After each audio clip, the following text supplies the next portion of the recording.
Welcome to the Angry Geeks Network. Available on Pod TV, live streaming on social media, and wherever you listen to your favorite podcast. Turn it up! Just lucky, thanks. I'll stand at the bar. I shouldn't wish to attract attention. Unjustifiably in a position that I'd rather not be in, but the cream will rise to the top, oh yeah. You're gonna eat lightning, you're gonna crap thunder. We're friends to the end, remember? You're unbearably naive. Well, I was born yesterday. I'm gonna make this pencil disappear. Swallow this. Long live the king. I have come here to chew bubblegum and kick ass. And I'm all out of bubblegum. What we're dealing with here is a complete lack of respect for the law.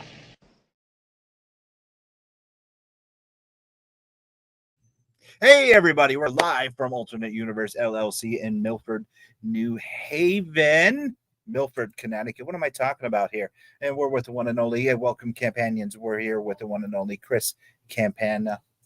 Where's the G in Campana? It's silent. It's silent. Silent G. Anyway, Chris, why don't you congratulations on the Marvel gig, man. I mean, we knew each other for a long time. Long time. Yeah. Some would say too long. I would, for Who sure. wouldn't? I mean, people told me not to be a jerk to you, but Too late. yeah, sure. I mean, because like our history, I have many commissions of the great one, Mr. Chris Campana in the Geek Lair. That's where the G is. That's what a G is. Yeah, the great one. We were talking earlier, but now finally, Marvel.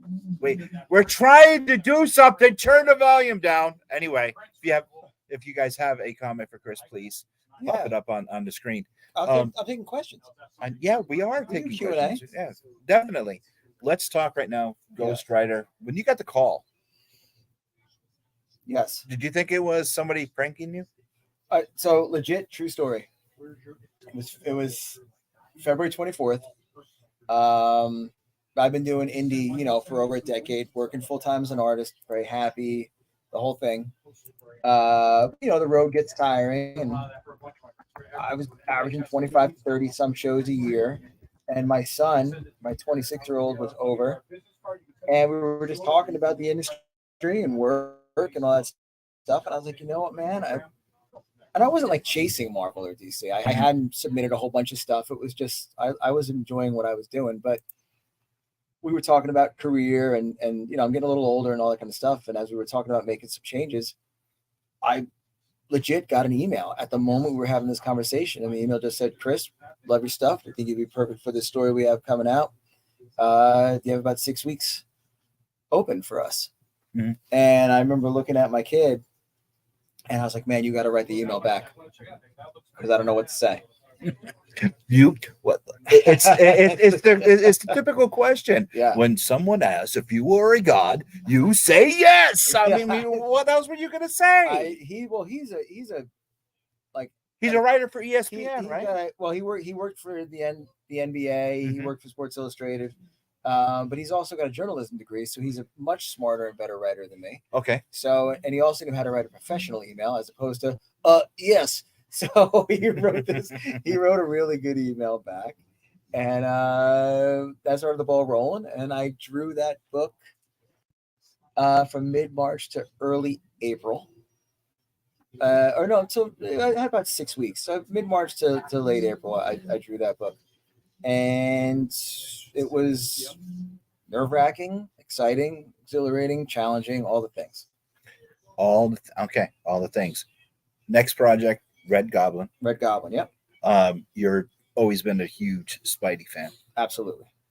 What it's like now drawing Spidey in a book. And I mean, you're in the Spider universe now. So you're not just drawing Spider-Man. I guarantee you're going to be drawing all the Spider characters. So what is that like? I mean, this is like a childhood dream now coming true for you. So it's crazy because I was about 10 or 11 pages into Ghost Rider. And I got an email that said, Chris, this is so-and-so from the Spidey offices. And I can curse, right? Yeah, go ahead. I just started shitting myself. so like, it was this whole thing. And I remember I screenshotted it and I sent it to my son. And I was like, dude, do you see this? And he was like losing his mind. And it was a chance to do a Spidey cover. Mm-hmm. It wasn't anything about Red Goblin or anything like that yet. It was a Spidey cover. I was like, yes, even though I was nervous during Ghost Rider and all that stuff, it kind of meant that I was doing something right. And if they're going to trust me with Spidey, this could be the only opportunity I have ever to draw Spidey. So I took it.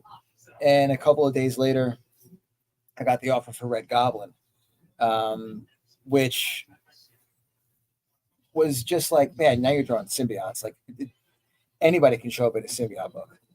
You know, like it could be anything. So I don't know. It was exciting, but every email I get, this is no BS. Every email I get gets screenshotted and sent to my kid first before I respond to it, because I will respond like shitting my pants. So like, but at least like if I do that, if Jaden writes it, it'll have proper like punctuation. So what are you gonna? All right. So let's discuss this. Let's dissect this right now. Yeah, you're having Jaden write your emails. That's right. So when okay, yeah. That's fine. Right. That's fine, because Jamie responds back to all our sponsors. Yeah. Jamie does everything for us. So I get that. Yep. But what happens? See, with us, it's what you see is what you get. So they know. Yeah. So with you, you're going to go into the Ghost Rider office. You're going to go into Spidey office. Yeah. Hopefully, the Cap office. Hopefully, the Hulk office. We shall see. Okay. Hopefully. Yep. And they're going to get you. They're going to hear you talk. That's right. What the hell you think they're going to think? I mean, come on. I respond now. But I know, but I'm saying, like, this is the guy who wrote that email? Yeah. No, you're like, Hulk. Come on now. Well, I will tell you this. So the first response is Jaden, and it's very well worded, and you know all the. Yeah, hello, my good man. Yes, yeah, like, I will be there shortly. Like, yes. Yeah, then they get you like, yo, like, no. I draw pictures. No, I don't. I don't. My voice isn't that deep. Okay. But I draw pictures. I sound like after the first couple of emails, he's the first one. Okay. You want to sound right because I'm just too excited about it, right? Okay. So I need like voice of reason to come in. Now back and forth, like I actually get spoken to in a lot of caps. Like they when they email me, my name is always Chris. Like an exclamation point. These pages look great, and obviously you're like really excited. So they're yelling at you for future reference. Yes, it's a very excitable thing to be making comics. We all okay. The one thing I think that sometimes gets lost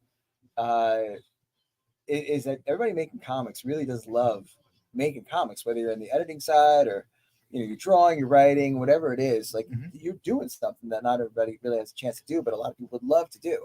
We all love to do it. We're all like putting a lot of ourselves into this thing. So it is a very excitable. Well, even collectors, we love to read them. Absolutely. I mean, and if you're into comics, you love the comics. I think sometimes when people review comics and sometimes when people see things, there's a lot of backlash and a lot of negativity sometimes to the art or the writing or the editing or whatever.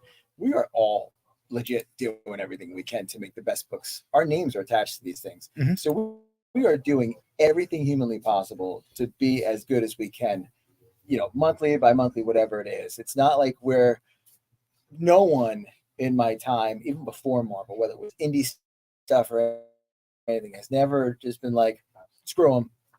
It doesn't matter how good it looks, or it doesn't matter how well it's edited. It doesn't matter. All of it matters.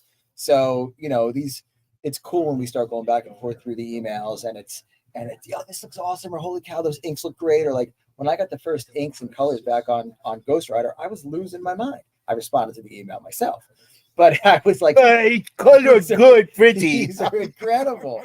You guys are making me look really, really good. So, we're out there doing our best. Okay. Who's your favorite colorist to work with in Marvel? I mean, you only worked with the one, or is there multiple? It's tough. I don't have a favorite. A good colorist can make you look that much better. Mm-hmm. You know, just like a good inker can really bring out some stuff that maybe you didn't do fully in pencils. I've been lucky to work with some really great inkers already, and two really great colorists on the interiors. I have no complaints. Everything looks really, really great, and I have this tendency over my years to slowly just hate my work, but their inks and colors have made me hate it less. Okay, if that makes sense. Yeah, they're doing totally. such a good job Totally. that I actually like what they're doing, and it makes me not hate it as much. Okay, with the Red Goblin, Yeah. when is the release date for that? September?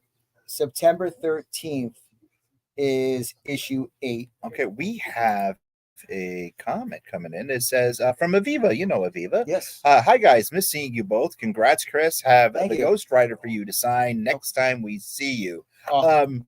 Next convention for you, well, for both of us, will be Colorado Springs Comic Con. Correct. Is that your next convention, or do you have one before that? I think that's my next one. Oh, okay, good. Let's talk about this book right here. I'm going to bring this up, Chris. I'm sorry. Yes, you're good. Fire and Ice. Now you bought the whole printed run Yes. of this. Explained to the audience members what the printed run means, what that means. I mean, you know what it means. Yes. I know what it means. Right. What does the printed run means? So a little bit of backstory on Fire and Ice. Tremendous movie. It's a Frazetta Bakshi animated movie from the early 80s. A little bit deeper into that, I was 10 when my mom rented that for me on cassette because I'm 107 years old. No. And A little bit younger than me. I fell in love with it, and then it got me into Frank Frazetta. Mhm. And Frazetta is an absolute. If you don't know what Frank Frazetta is, look him up. Let me ask you a quick question. Yeah. You watched that with your mom. Did you feel a little bit awkward? I think my mom felt more awkward than I did because at 10 I didn't know what Tigger was doing to me. Okay. My mom knew what Tigger was probably doing to me. I will raise you. I will raise you. I will raise you. My mom, Right. God rest, my mom watched heavy metal with me. There you go. Yeah. And rock and roll was the same way. That Yeah. was all, We didn't make it to rock and roll. We just heavy metal. My mom. Yeah. Yep. There you go. So Something- that's why I had to ask about fire. Something's Yeah. happening. My special place. No, my special purpose. Anyway, let's get back to Fire and So Ice. Fire and Ice. It's my second Frazetta property that I had an opportunity to work on. I did a cover for Death Dealer last year. Yep. And there were like whispers of a Fire and Ice book coming out. And I remember talking to the team from Frazetta and then Sarah, Frank's granddaughter, about doing something with Fire and Ice.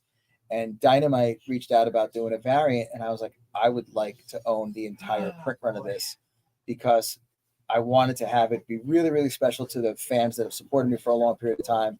So in this little fan group that I have, we bought the print run, and the only way to get it is through myself or the guy who inked the cover, Tony Cordos. It's not available in stores. It's just you got to search us up or reach out to me. I'm going to hold up the print if you don't mind. No, Yeah, you hold the can, print, and then also you can get this print, right? I mean, look I at wanna this print. show This is something just else. amazing. if I can. So can we get? I don't know where this is going to go. Yeah, right there. That right there. Mhm. So that's a companion exclusive because I'm egotistical and I call my fans their own nickname. Yeah, I was going to get to that. Call companions. I was going to get to the Real asshole Facebook about group. it. We're going to Then get there's that. also a website to go to where you can order the book and get it signed because I'm shipping it from my house. Well, I'm going to So- get you on the spot because I got to get one of these from you. All right. The other books, the Ghost Rider book is already going to CBCS, but Yeah. I do got to get one of these. So not only do you have a passion for Fire and Ice, which is one of the things that we have in common, but also I run hot and He-Man. cold. Get it? Fire nice. Yeah. Thank you. Right. Good boy. Good thing I didn't have time to set up a soundboard. Let's talk He-Man. Let's talk He-Man. Any chances of you working on another or a He-Man book? I mean, we want you to work on it. You ghosted. I ghosted one Yeah. a long time ago. Yeah.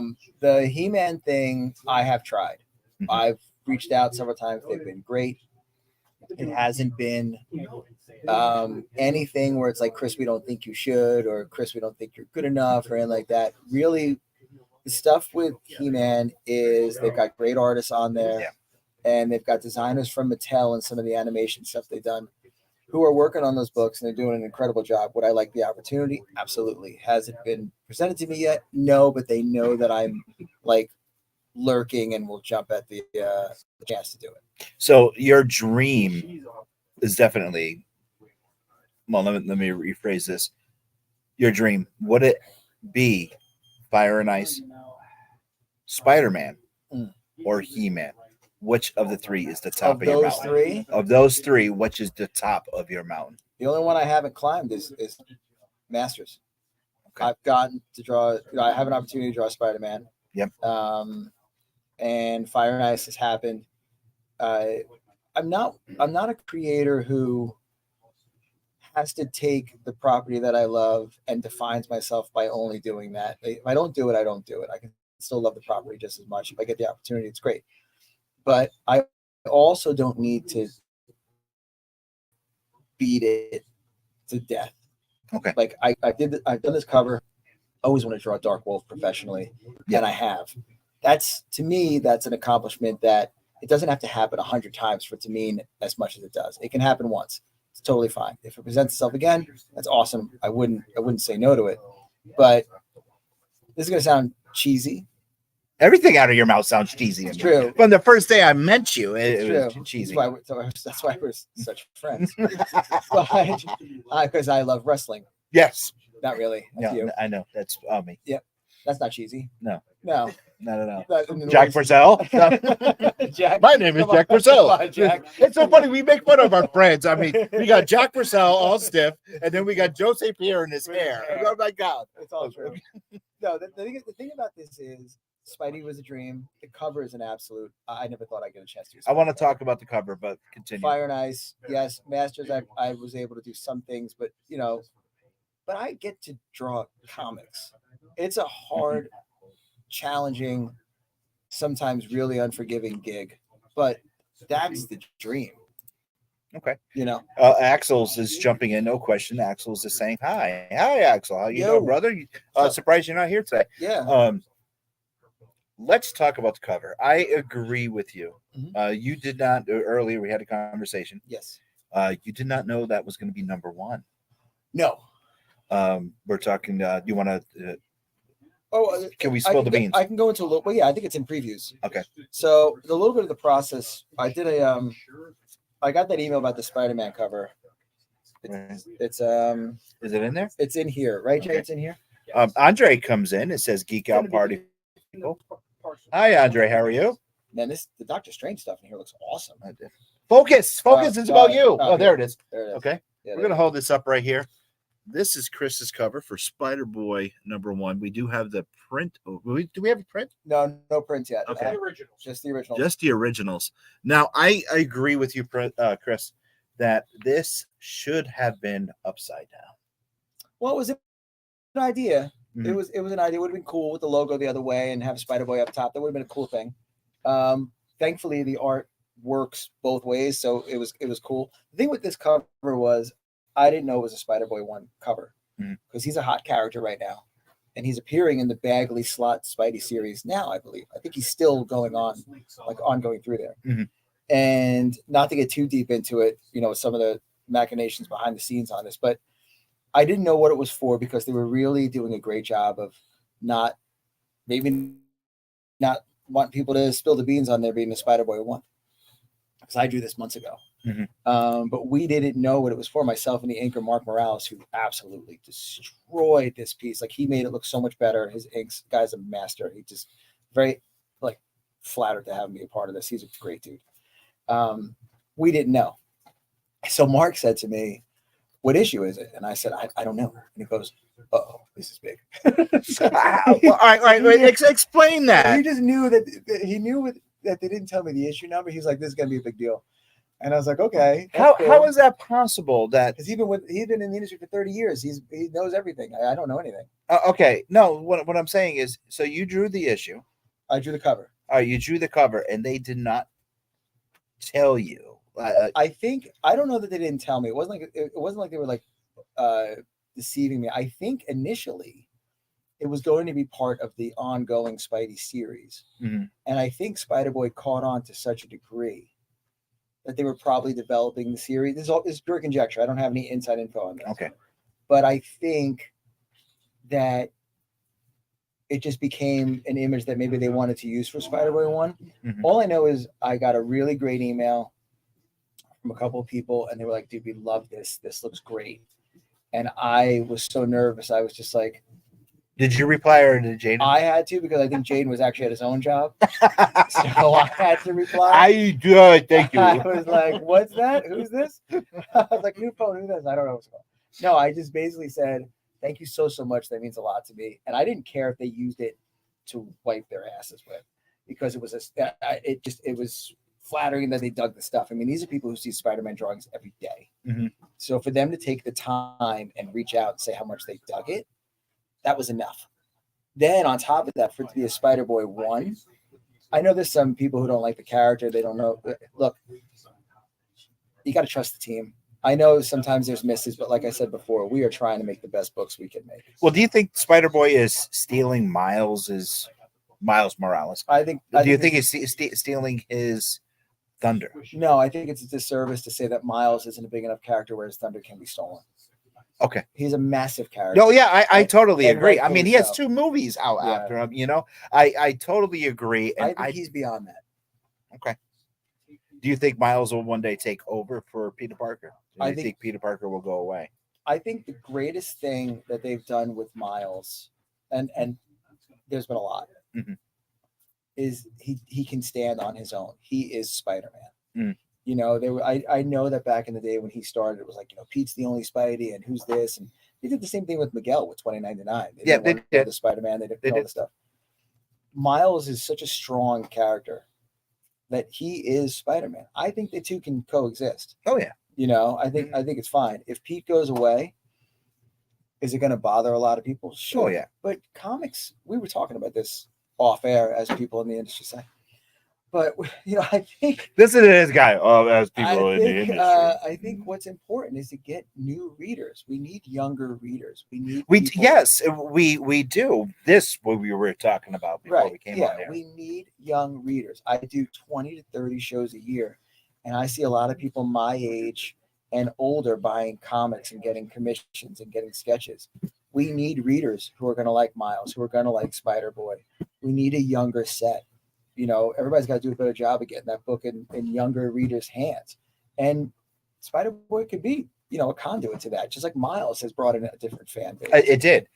Now, Miguel, when 2099 first came out, right, that was kind of like back in the 80s when the New Universe came out. I don't know if you remember that. I remember that Leonardi cover spoke to me like crazy. Okay.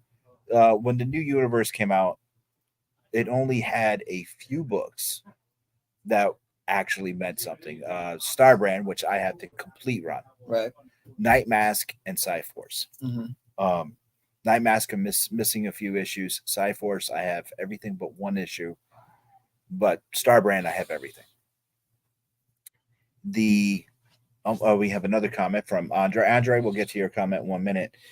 When 2099 came out, the only character that actually lasted from that run was Spider-Man. Yeah. But do you think Miguel he was accepted because it was 2099? Right. All the heroes were gone. Exactly. Because it was Spider-Man. Yep. The X-Men 2099 were just weird.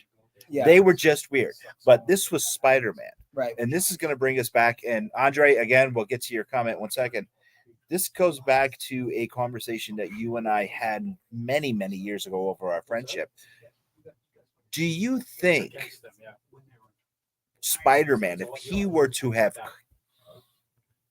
came out in today's day and age, do you think he would be the success of a character today as he was back then? So that's a great question. That's what you get when you're on the show with me. There you go. Okay.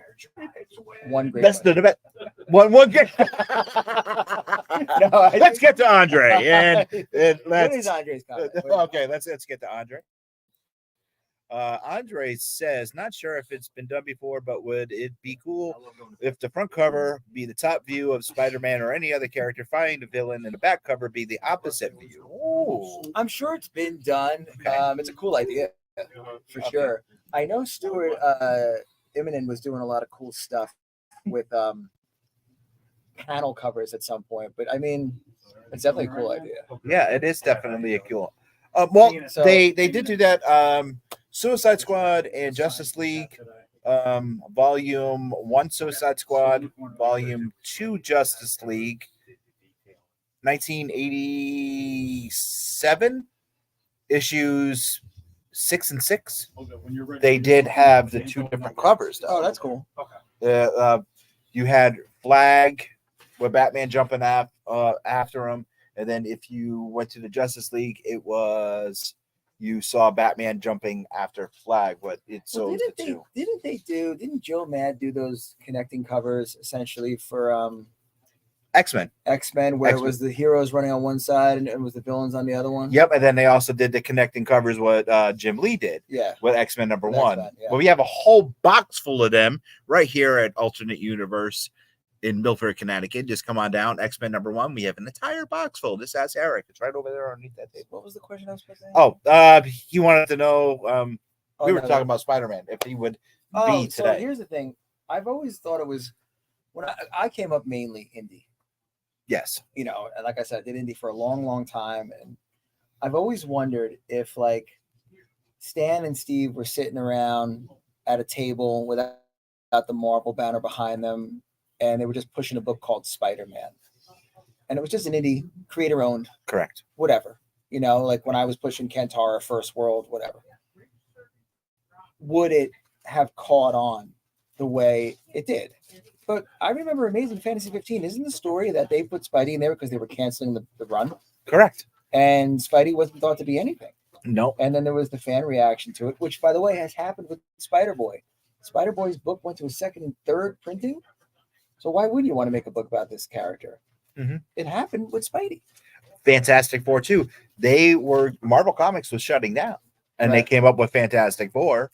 And because they were the first superhero team. Yep. First family superhero. Yeah. So do you think, though? I mean, I don't know. I don't think people respond. I don't know. Are as many people reading now? See, the thing about Pete, when you think about Peter Parker as a character, the reason why I think he resonates with so many readers, and I know this has been said 1,000 times, and I know Stan Lee himself, like people say it, but it's true. This is a character who struggles with money, has things happen in life that he doesn't always do right. With great power comes great responsibility. The reason he wears the webs is because he let that burglar go. Yeah. You know, like he did what modern day problems, real life problems. Yeah. He would do a kid thing. He went and made money with this suit because he wanted to get the girl or wanted to get the person he cared about or whatever. He was a kid anyway. He was 16 years old. Right. And that resonated with young readers. Would it resonate now? I don't know. We don't have as many young readers. True. And that's what we have to do. We have to get the younger readers back into it. I mean, you met all three of my boys. Yep. And since they were little. Yeah. It's been a minute. I'm pushing comics on them to read, get out there and read, stop playing the video games. We want the kids to go out there and read. We have to get young readers. They have to have a hook, get them into a comic store, get them into a library, get wherever you can just to pick up, and go back and find. Now, granted, characters evolved over the years. Right. And so it's like the indies are the way to go, in my opinion.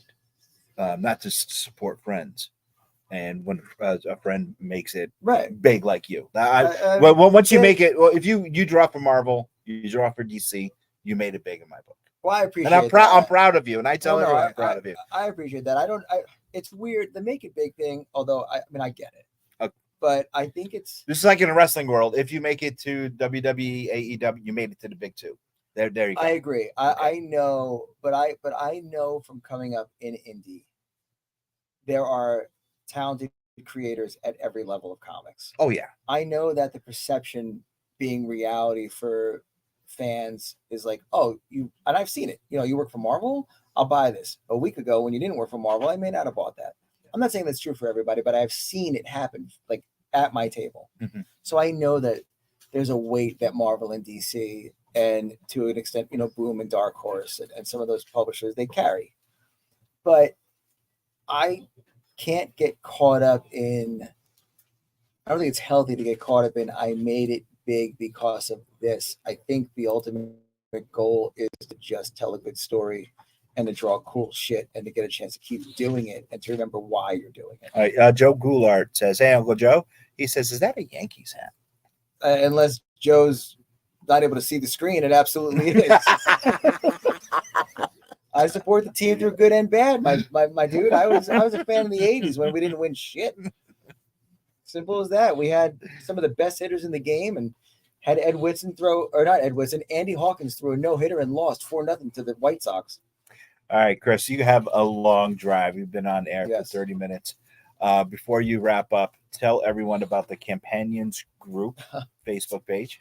So I have this fan art group or fan group called Campanions because I'm an idiot. And it's called, and to get in there, you have to request a private group. It's Campana Art. So it's my last name and the word art. Mm-hmm. I added an A to make it more difficult. So it's CAMPANAART. Okay. And you come in the group. We offer discounts. If you come to a show, you got to use the secret word. You Like get, Stigglepuff or something like that. Persnickety was the word of the show. We use just working into a sentence. Stinklepuff? Stigglepuff. That's one of Jamie's favorite words. I think that's one of his terms of endearment. Like at home. Stigglepuff. No, what I want to always do is like, when you first start following a band and you get their mixtape and then the band hits it big and you say, I had that band fucking mixtape. The reason they were able to hit it big was because somebody bought the mixtape. So my group is for new, but also people who allowed me to get to the point where I was able to work on my craft. Am I in that group? You should be. You should be. People who enabled me to live this dream full time to get better at my craft to where I was able to work on a Spidey book or whatever. That group is for them and all the newcomers that want to come in. And we're always going to keep it as open to discussion and all that kind of stuff. So yeah, find it on Facebook. It's Campana Art. And I don't know, it's cool to hang out in there. All right. One last thing. I want to get in real quick. I want to say, okay. All right. Good. Before I go. you're both are going to do this. This is Eric Yacko, the man of Chris, the hour. thank you for coming down. Thanks, man. Appreciate I it. appreciate you having me. I wish you the best in your Marvel Thanks, endeavors. We got your little award here Yes. of Ghost Rider. So All right. it's all good. So really quick, It's a lot of sugar. Eric, and what's the name of the group again? Campana Art. Campana Art. Yep. That's us. All right, Campana Art. Thank you, Andre. Oh, Joe, too bad you All had right. to work. Should have come Yeah. All right, Joe, really too bad. quick? I didn't sign your books. Really? All right. Putting you on the spot. Oh, man. 5 worst characters. Go. 5 worst characters? 5 worst characters. Go. Quick, off the top of your head. Let's go.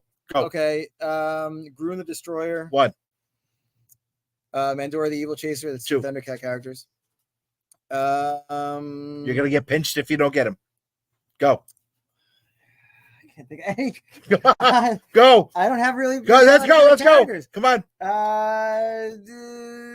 It's getting tighter and tighter. It Go. really is tight. Yes, let's go. I don't know. I like a lot of characters. Good. Come on. Bad characters. That's terrible. Let's go. That's gonna bruise. Come on.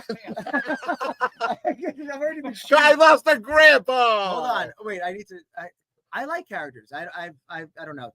Actually, I really like Grun too. So just Mandora. Ah. Sorry. All right, Eric. 5 best characters. Go. 5 best characters. Yeah. Oh, God. best. Croyer. Yep. 1. Wolverine. Yep. Rom. Yep. Lion-O. Chris looks like he's gonna cry. Yep. I want And to go 5 Lion-O best. and Eddie from Iron Maiden. Eddie. Can I go from- 5 best? Yes, you can go 5 All right. best. And Spidey. there Yeah, you it's go. too late. I need ice. You have ice? I need ice. 5 best. Go. All right. Spidey. Yep. I love Daredevil. Yep. Moon Knight. Yep. Man at Arms. Yep. And Panthro. And Panthro. Oh, There you yeah. Oh, yeah. Panther, definitely. All right, Eric, do not submit to them. And Andre says a Lobo is a better one. Anyway, thank you guys for joining us for this half hour with Chris Campana. Thanks, Make man. sure you check him out. You have been watching The Angry Geek Show on Pod TV. Visit our website today. And for guest bookings, email us at theangrygeekshow@gmail.com today.